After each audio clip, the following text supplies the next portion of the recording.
সামান্য 10 টাকা কামাই এত অহংকার, সামান্য একটু ক্ষমতা পাইয়া এত অহংকার, মোটর সাইকেলে বসার লগে লগে এত অহংকার।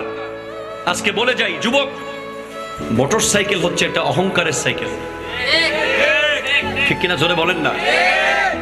রিসেন্টলি আমি 2-1 জায়গায় আমাকে মানুষ রিকোয়েস্ট করেছে আমি যেন এই বিষয়ে কথা বলি।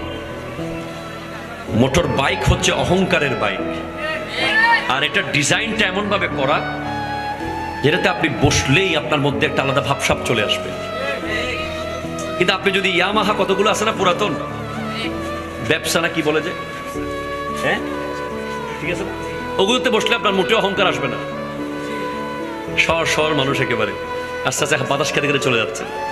কিন্তু আপনি যখন বসে যাবেন R16 নাকি 10, হ্যাঁ 10-এ বসবেন, 5-এ বসবেন, অথবা রয়্যাল এনফিল্ডে বসবেন, আপনার ভিতরে একটা আলাদা জিনিস কাজ করবে। আমি বোধহয় পুরো মাদার বাড়ির মালিক এই মুহূর্তে। রোডগুলো আমাকে লিখে দেওয়া হয়েছে বাইকের সাথে সাথে, ঠিক কিনা বলেন তো?